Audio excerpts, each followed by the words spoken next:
अस्सलाम वालेकुम स्टूडेंट हम रिग्रेशन के मल्टीपल चॉइस कर रहे थे। तो आज क्वेश्चन नंबर 31 करेंगे। ये 30 तक हम ऑलरेडी कर चुके थे। तो correlation coefficient is geometric mean of two regression coefficient. Correlation coefficient is geometric mean of two regression coefficient, क्योंकि आपको पता है कि हम इसको लिखते हैं R is equal to plus minus B cross D under root. R is equal to plus minus B cross D under root, इसलिए इसको कहते हैं geometric mean of two regression coefficient. When two regression coefficient bear same algebraic sign, the correlation coefficient is according to two signs. वो मैंने पहले explain कर दिया है कि इन तीनों की अलामत सेम होती है। B D R have same sign. अगर बी और डी पॉजिटिव है तो आर भी पॉजिटिव होगा, और अगर बी और डी नेगेटिव है तो आर भी नेगेटिव होगा। और ये किसी एक क्वेश्चन के लिए स्टूडेंट ये पॉसिबल नहीं है कि एक नेगेटिव और दूसरा पॉजिटिव, ऐसा पॉसिबल नहीं है। It is possible that two regression coefficient have same sign, दोनों की अलामत सेम होती है। Next, regression coefficient is independent of unit of measurement, scale and origin, both A and B. तो student both A and B वाला option जो है आपका करेक्ट है।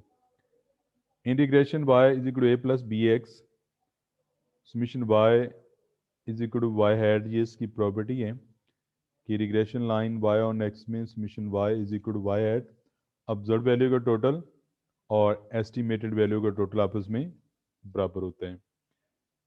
Integration line y is equal to A plus B X, the following is always true, y minus Y hat is always equal to zero.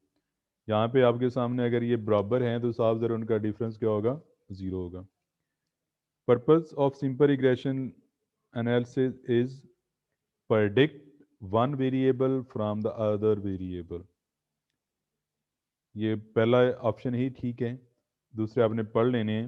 Replace point on scatter diagram by a straight line, measure degree to which two variable are linearly associated, obtain expected value of the independent variable। तो इनमें जो correct option वो ये है आपके पास, predict one variable from an other variable।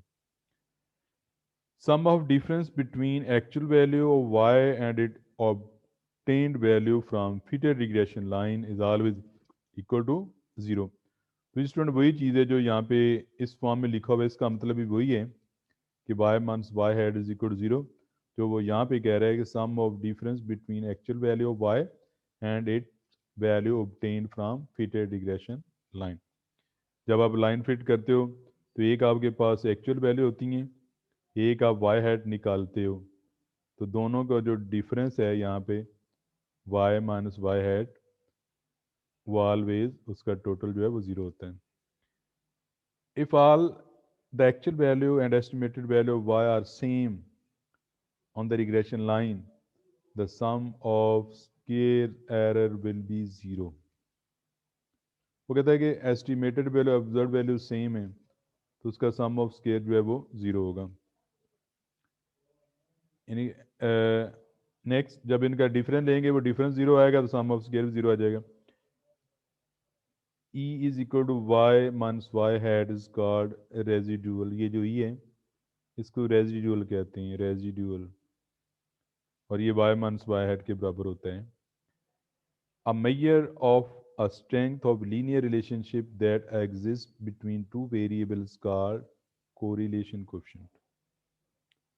Linear relationship जो दो variable दरमियान एग्जिस्ट करता है उसको जब हम न्यूमेरिकली मेजर करते हैं तो that is called correlation coefficient. When the ratio of the variation in related variable is constant, it is called linear relation। It is called linear correlation। If both variable x and y increase or decrease, then the coefficient of correlation will be positive। यहाँ पे student आपने देखना कि अगर दोनों variable same direction में increase हो रहे हैं या डिक्रीज हो रहे हैं तो ये पॉजिटिव कोरिलेशन होता है, और अगर इस तरह का ग्राफ हो तो ये नेगेटिव कोरिलेशन है। यानी कि अगर दो वेरिएबल की डायरेक्शन जो है वो सेम हो तो उसको हम कहते हैं पॉजिटिव कोरिलेशन, और अगर दो वेरिएबल की डायरेक्शन इनवर्स हो तो उसको हम कहते हैं negative correlation. If the points on scatter diagram indicate that as one variable increase, the other variable tend to decrease. वही एक वेरिएबल अगर इंक्रीज हो रहा है तो दूसरा डिक्रीज हो रहा है तो दैट इज नेगेटिव कोरिलेशन। इसको हम कहते हैं negative correlation. If the point on the scatter diagram show no tendency either to increase together or decrease together, the R will be equal to 0. Student ये आपके पास एक लाइन, यहाँ पे कोई पॉइंट इधर आ रहा है, कोई इधर आ रहा है, कोई इधर आ रहा है, कोई यहाँ पे आ रहा है, इस तरह का कोई नहीं पता लग रहा कि ये इसकी टेंडेंसी क्या है। तो इस तरह की अगर फॉर्म आ जाए पॉइंट्स की तो जिसका कोई नहीं पता लग रहा कि एक्स के इंक्रीज होने से वाई पे क्या फ़र्क पड़ रहा है या क्या, तो इसको हम कहते हैं कि नो कोरिलेशन। इसमें आर की वैल्यू क्या होती है, ज़ीरो होती है। If one item is fixed and unchangeable and the other item varies, the correlation coefficient will be 0. साफ ज़ाहिर है कि अगर फिक्स है और अनचेंजेबल है, दूसरा चेंज हो रहा है और उसके चेंज होने से पहले पे कोई फ़र्क नहीं पड़ रहा, तो इट मीन्स कि उसका आर क्या होगा, ज़ीरो होगा, उसमें कोई रिलेशन नहीं है, वो दोनों वेरिएबल आपस में इंडिपेंडेंट हैं। In a scatter diagram, if the most of the points lie in the first and third quadrant, the coefficient of correlation is positive. अब स्टूडेंट जब हम ये ग्राफ बनाते हैं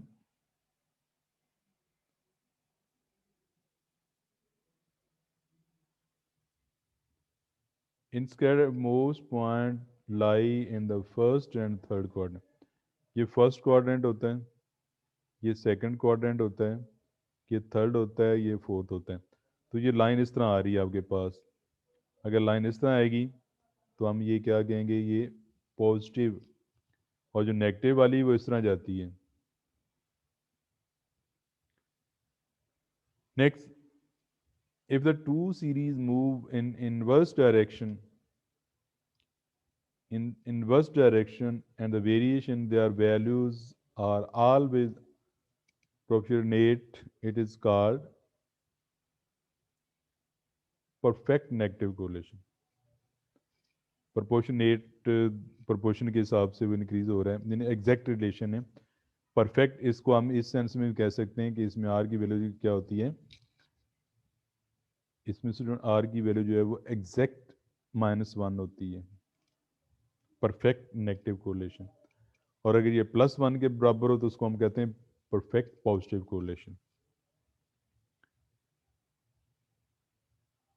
सेम वही आपके पास, if both series move the same direction and the variation are in fixed proportion, correlation between them is called perfect positive correlation. Perfect positive correlation में आपके पास जो आर है वो +1 के बराबर होता है। The value of the coefficient of correlation r lies between -1 and +1। ये आपने याद रखने हैं कि आर की जो रेंज है वो हमेशा -1 और +1 के दरमियान होती है। -1 less than r less than +1, less than r equal to +1, यानी -1 से लेकर +1 तक। ये -1 भी इसमें शामिल है, +1 भी शामिल है। अभी आपके सामने लिखा हुआ है यहाँ पे। If x is measured in if x is measured in years and y measured in minutes, the correlation coefficient has no units. ये मिनट्स हैं और x का कोई यूनिट है, y का और कोई यूनिट है, ये अलग यूनिट है। ये आर असल में लफ्ज़ होना था, यूर्स नहीं आर, यहाँ पे एच आता है। measure in hours and y measure in minutes. यानी ये घंटों में, ये मिनटों में। तो कोरिलेशन कोफिशिएंट का यूनिट क्या होगा? नो यूनिट, क्योंकि correlation coefficient is independent of measurement unit. Correlation coefficient के जवाब के साथ कोई यूनिट नहीं आता। Range of the regression coefficient is minus infinite two plus infinite. Minus में कोई वैल्यू भी हो सकती है, प्लस इन्फिनिट में कोई वैल्यू भी हो सकती है। Sign of regression coefficient and correlation coefficient are always same. ये भी मैं पहले एक्सप्लेन कर चुका हूँ कि इन तमाम की जो साइन है वो हमेशा बराबर होती है। The arithmetic mean of the two regression coefficient is greater than or equal to r. Arithmetic mean of two regression coefficient is greater than or equal to r. Then in a simple regression model where alpha and beta are called parameter, ये population model इसका है regression का। तो इसमें आपको पता है y वही डिपेंडेंट वेरिएबल है, x इंडिपेंडेंट वेरिएबल है, इसको हम एरर टर्म कहते हैं, और अल्फ़ा और बीटा को हम पैरामीटर कहते हैं, और ए आपके पास इंटरसेप्ट है और बी रिग्रेशन कोफिशिएंट है, और जो हम बीटा सॉरी रिग्रेशन कोफिशिएंट है, अल्फ़ा जो आपके पास इंटरसेप्ट है, इसको पैरामीटर कहते हैं।